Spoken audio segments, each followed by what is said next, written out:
નમસ્કાર વિદ્યાર્થી મિત્રો, આજે આપણે unit 3 Mohan and his Veena A lesson જોઈશું. મોહન અને તેની વીણા.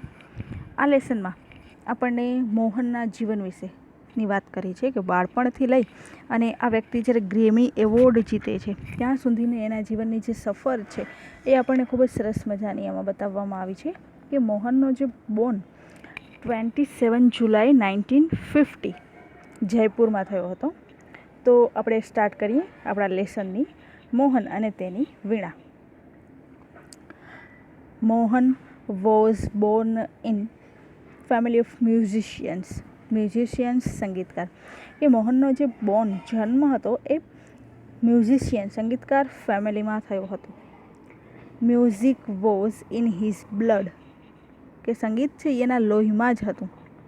હી ગ્રુ અપ વિથ મ્યુઝિશિયન્સ, કે તેનો જે એનો જે વિકાસ થયો, એનો જે ઉછેર થયો એ પણ સંગીતકારો મ્યુઝિશિયન્સ એના વચ્ચે જ થયો. Like his father and other family members, he was initially trained in vocal music and then he tried his hand at the violin. હવે એના પિતા કે લાઇક હિઝ ફાધર, એના પિતા અને અધર ફેમિલી મેમ્બર્સ, એના પરિવારના જે બીજા સભ્યો હતા એ બધા સભ્યોની જેમ જ, લાઇક ધીસ એના જેમ જ સ્ટાર્ટિંગમાં એટલે કે શરૂઆતમાં, ઇનિશિયલી એનો મિનિંગ પણ એ જ થશે કે શરૂઆતમાં તેને વોકલ મ્યુઝિક એટલે ગાવું કે ગાવાની તાલીમ આપવામાં આવી અને પછી તેને try his hand at the violin, અને પછી તેને વાયોલિન શીખવવાનો પ્રયત્ન કર્યો. When he was trained in it and play it for about 3 years. અને પછી એમ કહે છે કે when he was about 10, કે જ્યારે તે 10 વર્ષનો હતો ત્યારે started liking સિતાર, અને પછી તેને સિતાર ગમવા લાગ્યું. He was also trained in it and played for about 3 years. અને તેમાં પણ તેને તાલીમ આપવામાં આવી કે હી વોઝ ઓલ્સો ટ્રેન્ડ એટલે એમાં પણ એને ટ્રેન કરવામાં આવ્યું, તાલીમ આપવામાં આવી. અને પ્લેડ ફોર અબાઉટ 3 years, 3 વર્ષ તેણે સિતારને વગાડી. સેકન્ડ પેરેગ્રાફ જોઈએ. A German lady came to stay with Mohan's family to learn music for his father. હવે આગળના ફકરામાં એમ કહે છે કે એક જર્મન સ્ત્રી came to stay with Mohan's family, મોહનની ફેમિલીમાં એ રહેવા માટે આવી. રહેવા તો આવી, સાથે શું કહે છે કે Mohan's family to learn music from his father, કે એના પિતા પાસે સંગીત શીખવા માટે આવી અને પછી તેના પરિવાર સાથે એ રહેવા લાગી. It was then that the guitar entered his life. અને ત્યાર પછી એના જીવનમાં ગિટાર એન્ટર્ડ હિઝ લાઈફ, અને એના જીવનમાં ગિટારનો પ્રવેશ થયો. કે એ જ્યારે જર્મન લેડી આવી અને એ જર્મન લેડી ગિટાર શીખતી હતી એટલે એના જીવનમાં હવે ગિટારનો પ્રવેશ થયો. કે સ્ટાર્ટિંગમાં કીધું વોકલ મ્યુઝિક એટલે મોઢે ગવાતું જે સંગીત હતું, સ્ટાર્ટિંગમાં એના ફાધરની જેમ એની તાલીમ આપવામાં આવી. પછી એને જ્યારે 10 વર્ષનો થયો ત્યારે એને સિતાર ગમવા લાગ્યું, તો સિતારમાં એને 3 વર્ષ સિતાર વગાડ્યું. અને હવે જર્મન લેડી પાસે એને ગિટાર જોયું તો ગિટાર ગમ્યું, એટલે એમાં એના જીવનમાં ગિટારનો પ્રવેશ થયો. He began his experiment with that beautiful instrument. Instrument એટલે વાદ્યો, અને વાદ્યો છે ને તો કે સંગીતના. તો કે હવે તેણે જીવનમાં જે ગિટાર પ્રવેશ થયો તો આ જે સુંદર વાદ્ય હતા એના સાથે એણે પ્રયોગ શરૂ કર્યા. એક્સપેરિમેન્ટ પ્રયોગનું સ્ટાર્ટ કર્યું. બિગન એટલે શરૂઆત કરી. No other instrument now in my life. અને હવે એમ કહે છે કે મારા જીવનમાં બીજા કોઈ વાદ્યને સ્થાન ન હતું. I want to play the guitar only, said Mohan two himself. મોહને પોતાની જાતને એવી રીતે કહ્યું કે મારે ફક્ત ગિટાર જ વગાડવી છે, એટલે એવું એને પોતાની જાતને વિચારી લીધું. અને said to himself. Guitar took all his time, અને ગિટાર જ તેનો ખૂબ સમય લેતો, કે આખો સમયે ગિટાર જ વગાડતા. હવે નેક્સ્ટ પેરેગ્રાફ, જે ત્રીજો ફકરો છે એ જોઈએ. Guitar. The hall day guitar, hall day આખો દિવસ. Hours is a family where sitar. એ ભાઈ એમ કહે છે કે મારો આખો દિવસ ગિટાર હોય, પણ અમારા પરિવારમાં ours is a family where sitar, કે જ્યારે અમારા પરિવારમાં તો sitar. Vocals and classical violin are practised. તો આપણા પરિવારમાં એ જ્યારે વાત કરે છે પોતાના ફેમિલીની, ત્યારે એમ કહે છે કે સિતાર, વોકલ મ્યુઝિક જે ગાયન હતું એ, અને શાસ્ત્રીય વાયોલિન એટલે કે ક્લાસિકલ એટલે શાસ્ત્રીય અને વાયોલિન, તો એનું પ્રેક્ટિસ થતી, એનો અભ્યાસ થતો. The guitar does not have the effect which our instruments do, and moreover it is not from India. The guitar does not have the effect, ગિટારની એવી કોઈ અસર નથી, વિચ અવર ઇન્સ્ટ્રુમેન્ટ ડુ, કે જ્યારે આપણે આપણા સાધનો વાદ્યો વગાડીએ છીએ ત્યારે ગિટારની કોઈ એવી અસર નથી. And more over it is not from India, અને એ ભારતનું વાદ્ય પણ નથી. Sad his aunty. હવે એના પરિવારમાં એક સભ્ય જે આંટી હતા એને sad one of the family members, એના એક ફેમિલી મેમ્બર્સ એવું એને કહ્યું કે આપણા વાદ્યો જેવી અસર આ ગિટારમાં નથી, અને એ ઉપરાંત મોરઓવર વધારેમાં પણ એમ કહે છે કે જે આ ગિટાર છે એ આપણા ભારતનું નથી, એવું said one of the family members, એવું પરિવારના એક સભ્યએ કહ્યું. Do you know your father does not approve your love for the guitar, said his aunty. હવે એના આંટી હતા એટલે માસીએ એવું એને કહે છે કે તારા પિતાને ગિટાર પ્રત્યેનો તારો જે પ્રેમ છે એ પ્રેમ પસંદ નથી, તેની આંટી એવું એને કહે છે. Do you know your father does not approve, approve એટલે પસંદ નથી, યોર લવ તારો જે પ્રેમ છે, ફોર ધ ગિટાર કે ગિટાર પ્રત્યેનો તારો પ્રેમ તારા પિતાને પસંદ નથી. But his mother came to help him, પણ તેની માતા તેની મદદે આવ્યા. Let him follow his heart's desire, કે એની માતા એના હૃદયની જે ઈચ્છા છે એને ફોલો અનુસરવા દે છે, કે હાર્ટ્સ ડિઝાયર. સી ડિક્લેર્ડ, એવું એણે જાહેર કર્યું. એની માતા એમ કહે છે કે એના જે હૃદયની ઈચ્છા છે એને અનુસરવા દો. અને બાજુમાં આપણને જે મોહન કે જે મોટા વ્યક્તિ થઈ ગયા અને જે આખી એને એક પિક્ચર બતાવે છે કે હાથમાં જે ગિટાર લઈને બેઠા છે, અને એમાં પણ એને કાંઈક કરેલું છે નવીનતા. તો આપણે આગળ લેસન જોઈએ તો આપણને ખ્યાલ આવશે કે એમણે શું નવીન કરેલું છે એના ગિટાર સાથે. હવે એની માતાએ ડિક્લેર કર્યું કે એને જે કરવું છે એ એને કરવા દો. હવે એને આગળ જોઈએ કે then his father started supporting him, અને પછી તેના પિતાએ પણ એને ટેકો આપવા લાગ્યા અને સપોર્ટ કરવા લાગ્યા. He was overjoyed and decide to modify these western instrument. He was overjoyed, હવે એના પિતાએ પણ એને સાથ આપવા લાગ્યા એટલે એને ખૂબ જ આનંદ આવ્યો, અને ડિસાઇડ ટુ નક્કી કરે છે એવું કે મોડિફાય કરશે એટલે ફેરફાર કરશે ધીઝ વેસ્ટર્ન ઇન્સ્ટ્રુમેન્ટ, કે જે આ પશ્ચિમનું વાદ્ય છે એમાં એને ફેરફાર કરવાનું નક્કી કર્યું. મોડિફાઈ એટલે ફેરફાર કરવાનું નક્કી કર્યું. અને આપણે જોઈ શકીએ છીએ કે ગિટારમાં નીચે આપણને કંઈક બતાવે છે, તો એને એ મોડિફાઈ કર્યું છે કે જે આપણને આગળ લેસનમાં કહેશે. He tried to make it suitable for playing pure Indian classical music, અને તેણે શુદ્ધ ભારતીય પ્યોર ઇન્ડિયન ક્લાસિકલ મ્યુઝિક કે શુદ્ધ ભારતીય શાસ્ત્રીય સંગીત વગાડવા માટે અનુકૂળ કરવાનો એવો એને સુટેબલ એટલે અનુકૂળ કરવાનો ટ્રાય કર્યો, પ્રયત્ન કર્યો. હી સ્પેન્ટ 2 more years વિથ ગિટાર ઓનલી, અને હજી બીજા 2 વર્ષ ફક્ત ગિટાર પર જ એને ધ્યાન આપ્યું. One evening there was gathering of close family friends. હવે એક સાંજે, વન ઇવનિંગ એક સાંજે ગેધરિંગ હતું એટલે મેળાવડો હતો of gathering of close family friends, એ કુટુંબના જે નજીકના મિત્રો હોય એનો મેળાવડો હતો. In these small gathering Mohan's brother sister nephew were also performing artist, કે મોહનના એ મેળાવડામાં કે જે ગેટ ટુગેધર થાય છે એમાં એના મોહનના ભાઈ બહેન અને ભત્રીજાઓ, નેપ્યુસ એટલે જે બધા નેપ્યુ એના ભત્રીજાઓ હતા, કે બ્રેકેટમાં આપેલું છે કે વર ઓલ્સો પરફોર્મિંગ આર્ટિસ્ટ, જેઓ જાહેરમાં કલાકાર હતા. કલાકાર છે ને તો કે વગાડવાના, પરફોર્મ કરતા એક કલાકાર તરીકે, તો કે જાહેરમાં વગાડનાર કલાકારો પણ આ બધા હતા મોહનના ભાઈ બહેન અને ભત્રીજાઓ. તો આર્ટિસ્ટ અને પછી સ્ટાર્ટિંગ થાય છે કે played music on their classical instrument, કે જે તેઓ તેમના શાસ્ત્રીય વાદ્યો ઉપર સંગીત વગાડ્યું. There was a great appreciation, appreciation એટલે એમના વખાણ થયા, કે તેમના ખૂબ જ વખાણ થયા. Mohan too expressed his wish to perform, અને મોહને પણ એની જે વિશ હતી, એની જે ઈચ્છા હતી કે પરફોર્મ કરે, તો એ એક્સપ્રેસ કરી, એને વ્યક્ત કરી.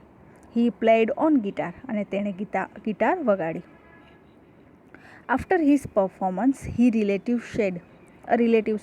હવે એનું જે પરફોર્મન્સ હતું એ કમ્પ્લીટ થયું અને પછી એક રિલેટિવ, એના એક સગા હતા, એને કહ્યું, you need to work very hard with the new instrument, કે જે આ ન્યૂ ઇન્સ્ટ્રુમેન્ટ નવું વાદ્ય છે એના ઉપર તારે ખૂબ જ યુ નીડ જરૂર છે ટુ વેરી હાર્ડ વર્ક, કે તારે ખૂબ જ મહેનત કરવાની જરૂર છે, એવા એક એના રિલેટિવ કહે છે.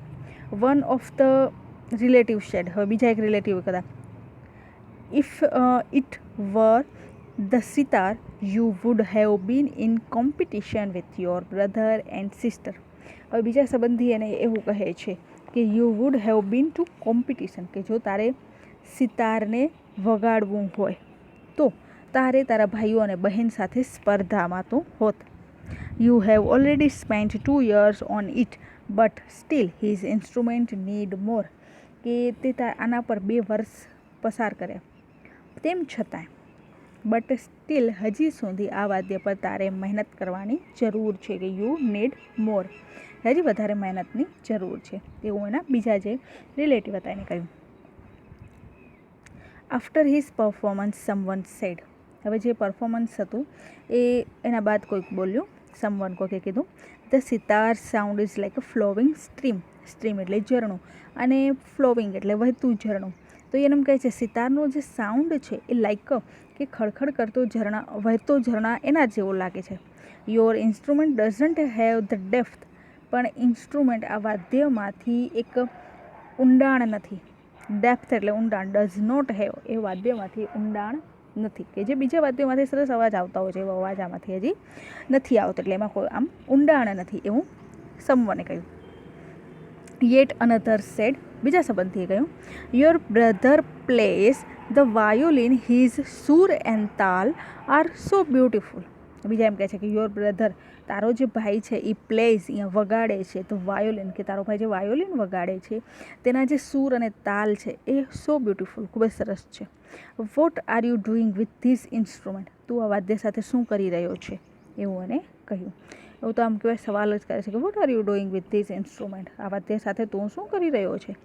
મોહન વોઝ ડિપ્રેસ્ડ, એ સંબંધી આટલા બધા એક પછી એક કહેતા જાય છે કે હજી તારે વધારે મહેનતની જરૂર છે, તેમાં 2 વર્ષ કર્યા, અને તારો ભાઈ આટલું બધું સરસ વાયોલિન વગાડે છે, આમાંથી હજી એક ખડખડ કરતું ઝરણું વહેતું એવો સાઉન્ડ છે, પણ તારે એમાં આ વાદ્યમાં ઊંડાણ નથી. તો આટલું બધું જે સગા સંબંધીઓ કહે છે એના કારણે ડિપ્રેસ્ડ થઈ જાય છે, એટલે નિરુત્સાહિત થઈ ગયો. And cried for the whole night, અને પછી આખી રાત એ રડ્યા કરે છે. He had already given 2 years of his life to these instrument, કે તેણે તેના જીવનના 2 વર્ષ આ વાદ્ય ઉપર ગાળ્યા હતા, એટલે પસાર કર્યા હતા, કે 2 વર્ષ તેણે પોતાના જીવનમાં આ જ વાદ્યને વગાડ્યું હતું. But from the heart I made four guitar, પણ એમ કહે છે બટ ફ્રોમ ધ હાર્ટ, એને હૃદય કહે છે, એમ વ્યક્તિ કહે છે કે but from the heart I made four guitar, મારું હૃદય કહે છે કે આઈ મેડ, હું બન્યો છું, મારો જન્મ થયો છે એ કોના માટે, તો કે ગિટાર માટે, ફોર ગિટાર માટે. There is no instrument for me but the guitar, કે મારા માટે ગિટાર, એના સિવાય બીજું કોઈ વાદ્ય, કોઈ અન્ય ઇન્સ્ટ્રુમેન્ટ નથી. હી થોટ, એવું તેણે વિચાર્યું, કે આખી રાત રડ્યા રાખ્યો, અને પછી પોતાના માટે એ કહે છે કે હું ગિટાર માટે જ જન્મ્યો છું, બીજો કોઈ મારા માટે વાદ્ય નથી. નેક્સ્ટ પેરેગ્રાફમાં જોઈએ, these instrument will become my face to the world. હવે એમ કહે છે કે મારું હૃદય કહે છે these instrument will become my face. My face એટલે મારો જે કહેવાય, ફેસ એટલે મોઢું, એટલે પણ અહીંયા અર્થમાં કહે છે ફેસ એટલે ખ્યાતિ અપાવશે, કે આ વાદ્ય છે વિલ બીકમ, ભવિષ્યમાં વાત કરે છે કે આ વાદ્ય મને વિશ્વમાં ખ્યાતિ અપાવશે, વર્લ્ડ. આઈ એમ શ્યોર, હું ખાતરી આપું છું, I am going to make it big, very big. He was determined, અને એને એવો દ્રઢ નિશ્ચય કર્યો, અને દ્રઢ નિશ્ચય હતો એમ કહેવાય, એટલા માટે એમ કહે છે કે હું સફળ થઈશ. આઈ એમ શ્યોર, હું ખાતરી આપું છું, I am going to make a big, very big, મને ખાતરી છે કે હું સફળ થઈશ, અને સફળ કેવો, તો કે ખૂબ સફળ થઈશ. These experiences took place when Mohan was only 60 years of age. અને આ પ્રસંગ જ્યારે બન્યો, એક્સપિરિયન્સ જ્યારે આ પ્રસંગ થયો ત્યારે એ માત્ર 16 વર્ષનો હતો. It was the turning point of his life. અને આ એના જીવનનો એક ટર્નિંગ પોઈન્ટ હતો, એટલે એમ કહેવાય કે વળાંક હતો એના જીવનમાં. મોહન ડબલ્ડ હિઝ રિયાઝ and practised for about 10 hours a day. હવે એના જીવનમાં એક પરિવર્તન આવે છે, વળાંક આવે છે. એ વળાંકના કારણે હવે મોહન તેનો જે રિયાઝ કરતો હતો આના માટે, તો એને ડબલ કર્યો અને હવે એને પ્રેક્ટિસ જે કરતો હતો એ દિવસના લગભગ 10 કલાક કરતો હતો. He also studies other aspect of the guitar. Aspect એટલે પાસાઓ, કે તેણે ગિટારના બીજા પાસાઓનો પણ અભ્યાસ કર્યો. He decide to incorporated the speciality, technique and sound of every instrument into the guitar. હવે એમ કહે છે ઇન્કોર્પોરેટ, એક કરી દેવું. હવે એક કરી દેવું એવું એને નક્કી કર્યું, પણ શેને એક કરી દેવું? તો કે એને જે બીજા બધા પાસાઓ હતા ગિટારના એનો અભ્યાસ કર્યો અને એના આધારે એવું નક્કી કર્યું કે આપણે એક કરી દઈશું. પણ શેને? તો કે સ્પેશિયાલિટી છે નહીં, તો કે જે આ વાદ્ય હતું એ વાદ્યની વિશેષતા, સ્પેશિયાલિટી. પછી ટેકનિક, એની નિર્માણ કરવાની જે રીત છે, અને એનો જે સાઉન્ડ છે, એની ધ્વનિ છે, એને ગિટારમાં મેળવી અને એક કરવાનું નક્કી કર્યું. કે ગિટારના બીજા પાસાઓનો અભ્યાસ કર્યો અને તેણે જે વાદ્યની વિશેષતા હતી એ બધા વાદ્યની વિશેષતાને એક કરવાનું નક્કી કર્યું. He wanted to invent something which gave the sound and tune of the western guitar but could be played like an Indian veena. હવે આ વાદ્યનું નક્કી કર્યું, પણ એમાં શું કહે છે આગળ કે તેને એક એવા વાદ્યનું નિર્માણ કરવું હતું. એટલે એને ગિટારના બધા પાસાઓનો અભ્યાસ કર્યો, એની જે સ્પેશિયાલિટીઓ, નિર્માણ કરવાની રીતો, એનો જે અવાજ હોય બધેનો અભ્યાસ કરી અને પછી એને નવું કંઈક વિચાર્યું. હવે એમાં નવું વિચારે છે ઇન્વેન્ટ કરવાનું, તો કે નિર્માણ કરવું એટલે ઇન્વેન્ટ કરવું, અને સમથિંગ ન્યૂ, કંઈક નવું, કે એક એવા વાદ્યનું નિર્માણ કરવું હતું કે જેના જે ધ્વનિ છે, એનો જે સાઉન્ડ છે, એના જે સૂર છે, એ એમ કે છે વેસ્ટર્ન ગિટાર.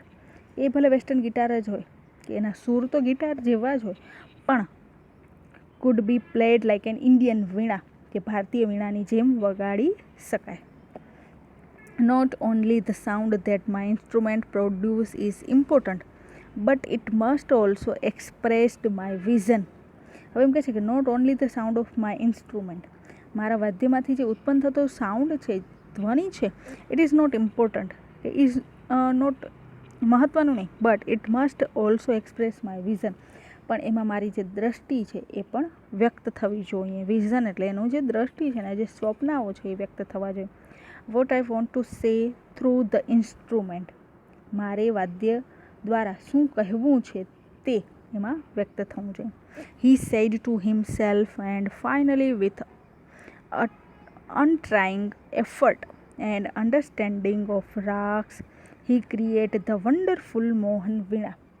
અને તેણે એવું વિચાર્યું અને ફાઇનલી અંતે અથાગ પરિશ્રમ, કે ખૂબ જ મહેનત કરી અને ઇન્વેન્ટ કરે છે એક નવું જ, કે અનટાયરિંગ અથાગ એફર્ટ એટલે પ્રયત્ન, કે અથાગ પરિશ્રમ, એટલું બધું મહેનત કર્યું અને રાગની સમજથી તેણે એક અદ્ભુત મોહન વીણાનું નિર્માણ કર્યું, એને ક્રિએટ કરી. કે અન્ડરસ્ટેન્ડિંગ ઓફ રાગ, બધા રાગની એને સમજ લીધી અને એ સમજ લીધા પછી અદ્ભુત સરસ મજાની એક વન્ડરફુલ મોહન વીણા એવું એને નિર્માણ કર્યું. Today the world knows Mohan as a Pandit Vishwa Mohan Bhatt. અને આજે આખું વિશ્વ, આખી દુનિયા મોહનને એના પંડિત વિશ્વ મોહન ભટ્ટ તરીકે ઓળખે છે. વિનર ઓફ ગ્રેમી એવોર્ડ, કે જે ગ્રેમી એવોર્ડના વિજેતા છે પંડિત વિશ્વ મોહન ભટ્ટ. અને આપણને પિક્ચરમાં પણ એ જ બતાવે છે કે મોહન નહીં પણ પંડિત વિશ્વ મોહન ભટ્ટ, કે આપણે આગળ જે પિક્ચર જોઈએ, ચિત્ર જોયું એ પંડિત વિશ્વ મોહન ભટ્ટનું એમનો એ ફોટો. હવે last line, I just followed my heart's passion and here I am said Mohan at the award ceremony in 1993. 1993ની સાલમાં ઇનામ વિતરણ સમારંભમાં, કે જ્યાં સેરેમની હતી, ઇનામ વિતરણ એને થઈ રહ્યું હતું, ત્યારે એ સમારંભમાં મોહને એવું કહે છે કે હું ફક્ત મારા હૃદયની જે ઉત્કૃષ્ટ ઈચ્છા છે, કે આઈ just followed my heart's passion, એટલે કે ઉત્કૃષ્ટ ઈચ્છા, એને હું અનુસર્યો, એને મેં ફોલો કર્યો, એને અનુસર્યો, અને જુઓ આઈ એમ, હું અહીં છું. તો આટલું બધું પ્રયત્ન કર્યા પછી 1993ની સાલમાં એમને ગ્રેમી એવોર્ડ મળ્યો. તો આપણને આ મોહનની આખી સ્ટોરી કીધી કે જે ખૂબ જ સરસ મજાની હતી. અહીં આપણો આજે યુનિટ 3 છે Mohan and his Veena complete થાય છે. Thank you.